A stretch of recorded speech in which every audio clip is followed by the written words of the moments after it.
Oui, c'est mon premier roman, en tout cas publié. Et c'est un texte qui a pour intention au départ d'adresser à mon père des choses qui ont été non dites ou mal dites. Il fallait les exprimer.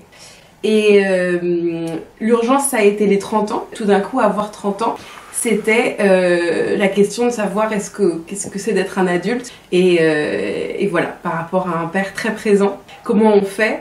Et j'avais l'impression que j'étais pas beaucoup une adulte, en tout cas pas avec lui, et que je restais encore un tout petit enfant. Il y a eu une espèce d'urgence, de nécessité tout d'un coup à exprimer ça, à dire un besoin de liberté, aussi bien dans les actions que dans les...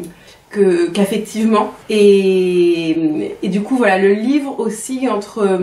parfois un espèce de revendication un peu forte, de dire voilà, je veux plus faire ça, je peux pas passer l'agrégation, voilà, non, non, non, non, non. Et en même temps, des moments où je redeviens une petite fille et où finalement cette liberté, elle se prend pas, mais elle se demande. Alors c'est voilà, papa, est-ce que tu veux bien, est-ce que je peux, est-ce que ceci, voilà, avec des tourments d'enfant dont il est difficile de se débarrasser. Donc le texte est écrit comme une adresse directe à mon père. Et il prend comme cadre de narration un événement qui s'est passé, qui a duré 1 an et qui a commencé justement à mes 30 ans, le jour de mon anniversaire, et qui s'est terminé à mes 31 ans, exactement à l'anniversaire suivant. Donc ce cadre permet aussi un peu prétexte à la remémoration d'histoires de l'adolescence, de l'enfance, et qui n'ont pas forcément été réglés, ou en tout cas qui méritaient une analyse un peu plus approfondie. Alors, je considère ça comme un récit, il n'y a pas beaucoup de choses qui soient romancées. Le cadre l'est un petit peu parce que forcément j'ai repris la narration du coup des événements de l'année de mes 30 ans à mes 31 ans. Évidemment, il y a quelques éléments un peu romancés et qui permettent une meilleure narration du récit. Mais oui, c'est autobiographique et voilà, ça parle de mon père et de moi. On a tous un père, on a tous voilà, des relations plus ou moins conflictuelles ou compliquées. Et du coup, voilà, j'espère que de cette subjectivité-là, on peut tirer une analyse et une réalité qui soit un peu plus générale.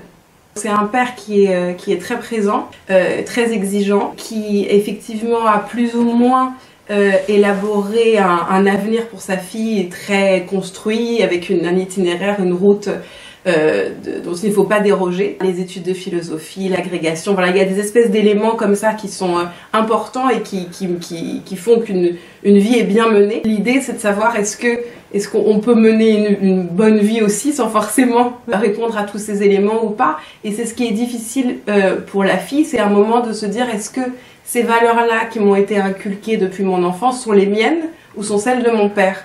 Et à un moment, à quel moment on réussit à faire ce détachement entre soi et l'autre, et finalement se dire oui, j'ai entendu ça toute mon enfance, mais c'est pas ce que je veux, c'est pas moi. Et donc je pense que c'est ça aussi du coup, avoir 30 ans et devenir un adulte, c'est peut-être faire la différence, la distinction entre le vouloir du père et le sien, et se dire voilà, ça m'appartient et ça lui appartient.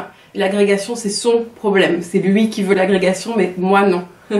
Donc c'est assez compliqué parce que je pense que justement, d'autant plus quand on a eu un père aussi présent, il y a une distinction qui est presque plus faisable entre soi et l'autre, et du coup on confond tout le temps ce que nous on veut et ce que l'autre veut, et du coup c'est très difficile parce que finalement on oscille entre se dire un jour non, l'agrégation c'est pas pour moi, c'est pour lui, et puis finalement le lendemain se dire mais c'est quand même pas mal, c'est quand même ça, c'est vrai que ça ouvre des portes, voilà. Donc c'est quand même très compliqué de se détacher du jour au lendemain de cette idée qui a été inculquée et véhiculée constamment en plus depuis l'enfance, et de dire un simple non tout d'un coup, c'est pas si simple que ça. Il n'y a pas seulement les exigences intellectuelles et scolaires, il y a aussi des exigences il y a aussi beaucoup d'exigences, notamment un rapport au corps qui est très dur, un rapport voilà, de lutte constante, de violence un peu aussi tout le temps, à vouloir se dépasser, à faire des choses toujours mieux, toujours. C'est-à-dire que effectivement l'exigence des études, elle est plaquée un peu partout, dans un dépassement constant. Et jusqu'à quel moment en fait ce dépassement, c'est pas je sais pas, une sorte d'autoflagellation ou un moyen de se faire quand même beaucoup de mal. Quand on grandit avec l'idée qu'il faut constamment se dépasser, c'est aussi très fatigant, c'est épuisant. Parce que finalement, il n'y a jamais de contentement, il n'y a jamais un moment où on est finalement satisfait de nous-mêmes. Et c'est une constante insatisfaction en fait. C'est difficile effectivement de se poser et de se dire voilà, là, à ce moment-là, les choses sont bien. C'est jamais bien.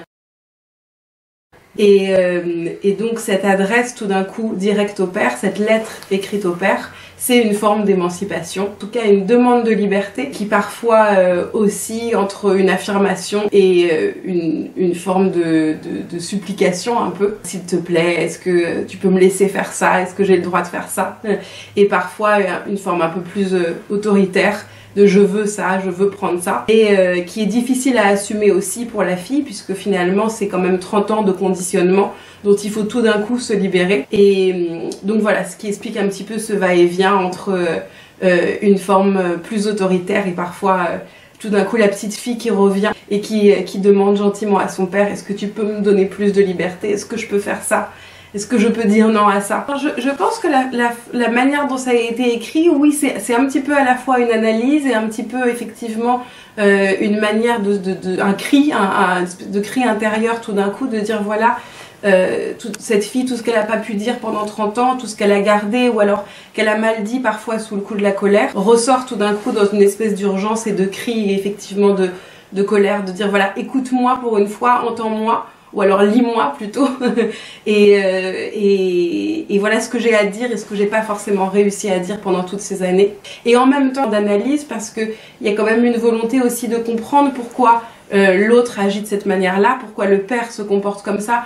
C'est pas simplement, je pense, une accusation, c'est aussi quand même malgré tout essayer de comprendre quelles sont les motivations et les siennes de se comporter conformément au père et au père de toutes ces injonctions constantes. Il n'y a pas beaucoup de mères, heureusement pour elle. Ça veut dire que voilà, il n'y avait pas beaucoup de choses à résoudre de ce côté-là, même si évidemment la présence de la mère est forcément partout. Alors l'événement des 30 ans, c'était d'avoir pour cette jeune fille écrit son premier roman et de l'avoir déposé chez des éditeurs, enfin envoyé par la poste à des éditeurs, sans en parler à son père. Et donc ça, c'est la première fois dans l'histoire de ces 30 dernières années qu'elle faisait un acte aussi important et dont elle parlait pas à son père. Donc c'était une espèce le premier affranchissement, qui est voilà, d'aller à la poste, de mettre ce manuscrit dans la boîte aux lettres et de l'envoyer sans l'avoir fait lire à son père, sans l'avoir fait corriger par son père, et d'avoir assumé quelque chose du début à la fin. Donc ça, c'est le premier acte des 30 ans, cette espèce de liberté tout d'un coup, justement qui est octroyée un peu par le silence. Et cette première démarche, à la suite de ça, elle reçoit un appel d'un éditeur qui a reçu le manuscrit. Et pour la première fois, l'interlocuteur n'est plus le père, c'est quelqu'un d'autre, c'est l'éditeur, c'est la personne qui a lu le texte, qui fait des commentaires par rapport à ce texte-là. Et le père est tout d'un coup remplacé par quelqu'un d'autre, c'est plus lui le professeur, c'est plus lui qui a ce rôle primordial dans la vie de la fille, de juger tout, de donner son accord sur tout. Donc il y a un premier renversement à ce moment-là, tout d'un coup quelque chose change. Sans ce premier roman, justement, c'est un petit peu une boucle et un cercle. Finalement, c'est ce qui s'est passé pendant l'année des 30 ans, des 31 ans. Sans cette première écriture, la deuxième écriture n'aurait jamais existé. Et donc cette deuxième écriture qui est ce texte-là qui va sortir. C'est difficile de s'en apercevoir de l'emprise. On n'a pas forcément le recul pour se dire voilà, je suis sous l'emprise de mon père ou de cette personne. C'est quand même quelque chose de très insidieux qui se fait vraiment de manière très, très subtile. Et c'est là où justement on voit à quel point ces personnes-là sont très fortes, très douées justement pour réussir à créer une espèce de réalité alternative dans laquelle l'autre a plus aucune marge de manœuvre et plus aucune même... Sa vie nous appartient plus, enfin on s'appartient plus en fait quand on est sous l'emprise. Justement dans la narration d'avoir 30 ans, c'est un peu ce que dit parfois la fille, de dire voilà, j'ai l'impression que ma vie m'a pas appartenu pendant ces 30 dernières années, que finalement elle s'est faite à mon insu, j'étais là mais j'ai jamais été sujet de ma vie. Finalement le sujet de ma vie c'était le père, c'était pas moi. L'emprise c'est très forte et s'en dégager est très difficile. Mais d'abord il faut l'observer, je pense, l'analyser, la comprendre aussi pourquoi l'autre agit de cette manière-là, est-ce que ça lui fait à lui, et pourquoi nous, sous l'emprise, ou la personne qui est sous l'emprise, se tient aussi sous l'emprise, qu'est-ce que ça lui... C'est forcément une forme de satisfaction à un moment. Après, il y a un moment où justement on n'en est plus satisfait et c'est là qu'on veut en partir. Et là, effectivement, il faut tout reconstruire. Il faut reconstruire sa réalité avec ses propres valeurs, son propre jugement et se détacher complètement de l'autre. Et ça, c'est très difficile. Sous 30 ans, c'est long. Ce texte, il s'est écrit très vite, bizarrement. Un peu comme c'était un sursaut... je pense assez spontané, parce que je crois que, alors sans tenir compte évidemment de la réécriture et des corrections, l'écriture pure et simple, je pense qu'elle s'est faite entre novembre, peut-être en 2 mois, 2-3 mois, et on sentait qu'il y avait quand même quelque chose qui devait sortir, donc effectivement il y a eu quelque chose de ça a été très rapide. Après voilà, c'était pas très beau ce qui est sorti, mais en tout cas voilà, le premier jet était assez rapide. Pour revenir à la question de l'autobiographie et de la part de subjectivité, j'espère que, aussi autobiographique qu'il soit, il puisse sortir justement de ce cadre-là, de mon cadre à moi. Et j'espère sincèrement que voilà, qu'il aura une portée voilà, un peu plus générale que celle en tout cas de la relation de mon père et de moi.